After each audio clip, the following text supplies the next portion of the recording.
तो लिगेंड एक ऐसी चीज जो इलेक्ट्रॉन का पेयर जो है वो डोनेट करता है मेटल को। कहाँ पे डोनेट करता है? मेटल के पास हाइब्रिडाइज्ड ऑर्बिटल्स होते हैं, या आपने हाइब्रिडाइजेशन पढ़ी हुई है, D2sp3 sp3 D2 या DsP2 है, या sp3 हाइब्रिडाइजेशन। मेटल्स में 3 तरह की हाइब्रिडाइजेशन होती है, जिसके नतीजे में मुख्तलिफ तरह के कोऑर्डिनेशन। नंबर 2 क्या उसे कहते हैं, 4 वाले भी बनते हैं, 6 वाले भी बनते हैं, 2 वाले भी। मेटल्स में हर तरह के जो ना वो कोऑर्डिनेशन नंबर आपको पता है, जितने उसके साथ लिगेंड अटैच होते हैं मेटल के साथ, वो उसका कोऑर्डिनेशन नंबर होता है। अच्छा, अब यहाँ पे ये एक बेसिक हमारी बुनियाद जहां से हमने इसको बात को लेके चलना है। अब होता क्या है, अब एक कॉमन सी बात है कि जब फर्ज करें एक मेटल है, उसको 6 लिगेंड जो है ना वो इलेक्ट्रॉन डोनेट कर रहे हैं। मिसाल के तौर पर ये आपके सामने जो ना वो मैं एक एग्जांपल डिस्कस करता हूँ, ये टेट्रा कार्बोनाइल निकल की। ठीक है, अब ये टेट्रा कार्बोनाइल निकल की एग्जांपल में देखिएगा कि ये निकल एटम है न्यूट्रल स्टेट में। ठीक है, इसकी इलेक्ट्रॉनिक कॉन्फ़िगरेशन कुछ इस तरह से है, 28 इलेक्ट्रॉन होते हैं इसमें। ठीक है, और उनमें से 8 जो होते हैं वो डी में होते हैं। अच्छा, बॉन्डिंग करने से पहले या लिगेंड के इलेक्ट्रॉन एक्सेप्ट करने से पहले इसमें जो है वो क्या होती है कि इलेक्ट्रॉन की शफलिंग होती है। ये डी में आ जाते हैं, सारे इलेक्ट्रॉन पेयर्ड हो जाते हैं। ठीक है, अब इसका एस एम्प्टी हो जाता है और 4p जो है वो इसका क्या है, एम्प्टी है। ठीक है, एक एस और 3p जो है ना वो हाइब्रिडाइज करते हैं, और 4sp3 हाइब्रिडाइज ऑर्बिटल बनते हैं। यहाँ पे ये वाले 1 2 3 4 सबकी एनर्जी शेप सारा कुछ एक जैसा होता है। और अब इन खाली ऑर्बिटल्स में कार्बोनाइल जो है वो अपना इलेक्ट्रॉन का पेयर क्या करता है, डोनेट करता है। तो ये एक सिंपल सा मैकेनिज्म है जो आपने ऑलरेडी पढ़ा हुआ है कि किस तरह से एक मेटल जो है वो इलेक्ट्रॉन का पेयर एक्सेप्ट करती है एक लिगेंड से, और किस तरह से हाइब्रिडाइजेशन होती है। तो ये बात यहाँ पे हम कर रहे हैं कि भाई सबसे पहले मेटल के पास एम्प्टी हाइब्रिडाइज ऑर्बिटल्स होते हैं, जहाँ पे लिगेंड अपने इलेक्ट्रॉन जो है वो क्या करता है, डोनेट करता है।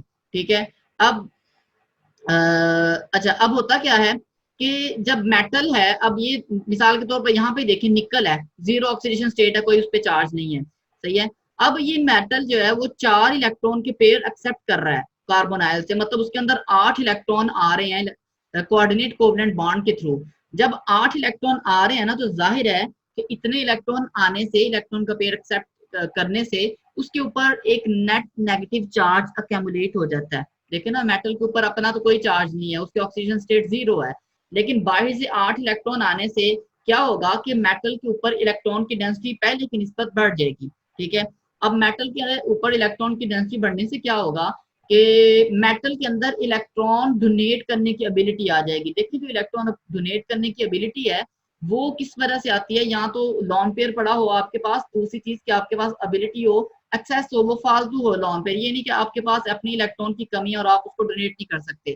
ठीक है, या नेगेटिव चार्ज आ जाए किसी चीज पे। अब मेटल के ऊपर नेगेटिव चार्ज आ रहा है, लॉन पेयर उसके पास ऑलरेडी पड़े हुए हैं। कहाँ पे लॉन पेयर पड़े हुए हैं? ये जो डी में, ये देखिए ना, ये जो अनहाइब्रिडाइज्ड डी है, जिसने हिस्सा ही नहीं लिया बॉन्डिंग में, इसके अंदर 5 इलेक्ट्रॉन के पेयर पड़े हुए हैं।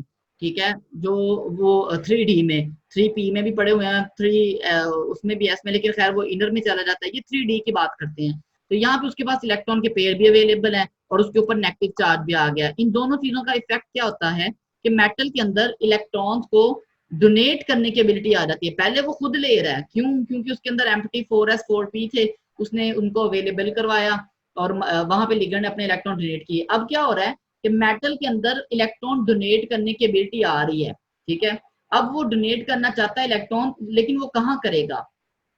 एक तो ऑलरेडी उसके कार्बोनाइल्स के साथ सिग्मा बॉन्ड बन चुके हैं, और आपको पता है कि दो एटम्स या दो ग्रुप्स के दरमियान मैक्सिमम एक सिग्मा बॉन्ड बनता है। ठीक है, अच्छा, अब मेटल किसको डोनेट करेगा? जाहिर है मेटल दोबारा वापस कार्बोनाइल को ही इलेक्ट्रॉन डोनेट करना चाहेगा। ठीक है, लेकिन अब वो कार्बोनाइल को करना चाहेगा तो किधर करेगा? ठीक है, कार्बोनाइल के पास कोई ऐसी एम्प्टी ऑर्बिटल होना चाहिए जहां पे वो इलेक्ट्रॉन का पेयर जो है वो अपना क्या करे, डोनेट करे। तो उसके लिए वो एक पाई ऑर्बिटल में डोनेट करता है। वो कैसे होता है वो हम देखते हैं। तो बेसिकली पाई एक्सेप्टर लिगेंड क्या होते हैं कि बल्कि इसको अभी देख ही लेते हैं पहले। आपके पास एक सामने एक डायग्राम नजर आ रही है, कार्बन मोनोऑक्साइड की एमओटी डायग्राम। जब कार्बन ऑक्सीजन के साथ बॉन्ड बनाता है ना कार्बन मोनोऑक्साइड में, ये देखिए, ये जो आपको एक तो सिंपल हम इस तरह से बॉन्ड को शो कर देते हैं, ट्रिपल बॉन्ड। बेसिकली इसमें क्या होता है, एक कोऑर्डिनेट कोवलेंट बॉन्ड होता है जिसके नतीजे में कार्बन के ऊपर नेगेटिव चार्ज है, ऑक्सीजन पे पॉजिटिव चार्ज है। ये बड़ी इंपॉर्टेंट चीज है। ये कार्बन के ऊपर ये जो नेगेटिव चार्ज है ना, इस नेगेटिव चार्ज की वजह से जब मेटल के साथ इलेक्ट्रॉन डोनेट करने होते हैं ना, तो कार्बन करता है, ऑक्सीजन नहीं करता। ये मेटल को जो इलेक्ट्रॉन जाते हैं ना, वो इलेक्ट्रॉन का पेयर कहाँ से जाता है, कार्बन से जाता है, ऑक्सीजन से नहीं जाता। हालांकि ऑक्सीजन की इलेक्ट्रॉन एक्टिविटी ज्यादा है कार्बन से, लेकिन जब कार्बन मोनोऑक्साइड बन जाता है ना, तो ऑक्सीजन पे पॉजिटिव चार्ज आता है, कार्बन पे नेगेटिव आता है। वजह वजह कि ऑक्सीजन ने अपना इलेक्ट्रॉन का पेयर डोनेट किया है कार्बन के साथ ट्रिपल बॉन्ड बनाने के लिए, और जिसकी वजह से कार्बन पे नेगेटिव आ गया, ऑक्सीजन पे पॉजिटिव चार्ज आ गया, इंटरनल चार्ज है ये। ओवरऑल ये न्यूट्रल या मॉलिक्यूल कार्बन मोनोऑक्साइड। अच्छा, अब कार्बन ने अपना इलेक्ट्रॉन डोनेट कर दिया, ठीक है। अब वापस मेटल के ऊपर इलेक्ट्रॉन की डेंसिटी ज्यादा होने की वजह से मेटल इलेक्ट्रॉन डोनेट करना चाह रहा, वो किधर करेगा? जी मुनीब। सर आप निकल का कार्बन मोनोऑक्साइड के साथ रिएक्शन दिखा रहे हैं कॉम्प्लेक्स फॉर्मेशन में, ऐसे ही है? जी तो सर जब ये कंपाउंड बन जाएगा तो ये कंपाउंड स्टेबल नहीं हो जाता, तो फिर किस तरह से निकल जो वो अपना लॉन पेयर या कहने के अपने जो तो मैं एक्स्ट्रा ये कह रहा इलेक्ट्रॉन है हूँ वो कि स्टेबल डोनेट करने की हो कोशिश जाना करेगा? चाहिए, लेकिन होता क्या है कि उसके ऊपर जो एक्स्ट्रा इलेक्ट्रॉन की डेंसिटी आई है ना, नेगेटिव चार्ज आया निकल पे, ठीक है। तो वो उसको स्टेबल करने के लिए वो क्या करता है कि वो उसकी कोशिश है कि उसको कोई जगह मिले, तो वो अपनी इलेक्ट्रॉन की ये जो एक्स्ट्रा इलेक्ट्रॉन आ गए ना, डेंसिटी आ गई है, इसको थोड़ा कम करे, नेगेटिव चार्ज को कम करे। तो सर सिर्फ ये निकल के साथ ही होगा, बाकी सारे इस तरह तो करेंगे अभी मैं जब सिर्फ कॉम्प्लेक्स फॉर्मेशन? एक डिफाइन करना चाह रहा हूँ, फिर हम सब पे आते हैं बाकी पे कि पाई एक्सेप्टर क्या होता ठीक है। है। सही है ना? ओके। वो निकल को एज एग्जांपल लेके मैं उसको बताना चाह रहा हूँ। अच्छा, अब इस सारी सूरत हाल में होता क्या है कि एक जो कार्बोनाइल है ना, उसकी एमओटी डायग्राम देखते हैं। कार्बोनाइल में आपको पता है कि एक ऑक्सीजन, ठीक है, एक तरफ ऑक्सीजन के को आप लिख लें, एमओटी डायग्राम जब आप बनाते हैं, एक तरफ आप कार्बन को लिख लें, ठीक है। दोनों की, कार्बन के अंदर टोटल 4 इलेक्ट्रॉन होते हैं, सॉरी, हाँ, ऑक्सीजन के अंदर 6 इलेक्ट्रॉन होते हैं, टोटल होते हैं जी 10 इलेक्ट्रॉन। सही है। अच्छा, इनके अंदर जो ये एक 2s है, ये 2s, इन दोनों की कॉन्फ़िगरेशन है 1s2, 2s2, 2p, ठीक है। ऑक्सीजन की 2p 6 4 है, और उसकी 2p 2 है, ठीक है। ये 2s कार्बन का और 2s ऑक्सीजन का मिलके एक सिग्मा s बनाते हैं, जिसको सिग्मा s हम कह सकते हैं, और एक सिग्मा स्टार s बनाते हैं, ठीक है। एक दो एटॉमिक ऑर्बिटल मिलते हैं तो दो मॉलिक्यूलर ऑर्बिटल बनते हैं, एक बॉन्डिंग होता है, एक एंटी बॉन्डिंग होता है। अच्छा, अब उसके बाद 3p कार्बन के हैं, 3p ऑक्सीजन के हैं, ये तीनों मिलके 6 जो ना वो बनाते हैं मॉलिक्यूलर ऑर्बिटल, जिनमें से 3 बॉन्डिंग वाले होते हैं, 3 एंटी बॉन्डिंग। और आपको पता है तो तीनों पी में से सिर्फ एक पी जो है वो सिग्मा बॉन्ड बना सकता है, बाकी जो 2 है वो पाई बॉन्ड बनाते हैं, ठीक है। तो यहाँ पे ये 2 पाई हैं, ठीक है, बॉन्डिंग वाले, ये सिग्मा बॉन्डिंग वाला, पाई स्टार एंटी बॉन्डिंग मतलब, और सिग्मा स्टार सिग्मा का एंटी बॉन्डिंग। तो टोटल 6 यहाँ पे बने हैं। इलेक्ट्रॉन की जब हम फिलिंग करते हैं तो नीचे से शुरू करते हैं, 10 इलेक्ट्रॉन है टोटल, तो 2 इसमें आगे, 2 इसमें आगे, 4, 6, 8 और 10, तो सारे इलेक्ट्रॉन फिल हो गए यहाँ पे। बॉन्ड ऑर्डर जब आप निकालते हैं, आपको पता है बॉन्ड ऑर्डर क्या होता है, number of electrons in bonding minus number of electrons in anti bonding minus number of electrons bye 2, ठीक है। अब टोटल बॉन्डिंग में इलेक्ट्रॉन कितने और एंटी बॉन्डिंग में, देखिए ये वाले जो है ना वो बॉन्डिंग इलेक्ट्रॉन्स हैं टोटल, ठीक है। ये वाले भी बॉन्डिंग है, तो total number of bonding electrons यहाँ पे आ गए आपके पास 8, ठीक है, minus number of electrons in anti bonding 8 minus 2, ठीक है। तो आपके पास आ गया आंसर 6, 6 को आप तकसीम करें किस पे, 2 पे, तो आपके पास जवाब आता है 3। तो बॉन्ड ऑर्डर आ गया 3, जिसका मतलब है कार्बन और ऑक्सीजन के दरमियान 3 बॉन्ड बनते हैं। बहरहाल वो हमने ऊपर स्ट्रक्चर में देख लिया। अच्छा, इस सारे सिनेरियो में क्या हुआ कि इस जो स्ट्रक्चर है ना कार्बन मोनोऑक्साइड का, इसके अंदर ये पाई ऑर्बिटल फ्री पड़े हुए हैं, ठीक है। तो इन पाई ऑर्बिटल में वो मेटल आसानी के साथ अपना इलेक्ट्रॉन का पेयर डोनेट कर सकता है। और वो डोनेट ऐसा क्यों कर रहा है, वो चाहता है कि उसके ऊपर जो इलेक्ट्रॉन की डेंसिटी है वो कम हो जाए और वो रिलेटिवली स्टेबल हो जाए। तो ये कार्बोनाइल जो इलेक्ट्रॉन का पेयर एक्सेप्ट करता है मेटल से, उस या और वो कौन से इलेक्ट्रॉन होते हैं, पाई इलेक्ट्रॉन, पाई बॉन्ड बनाता है, उसको हम कहते हैं पाई एक्सेप्टर लिगेंड।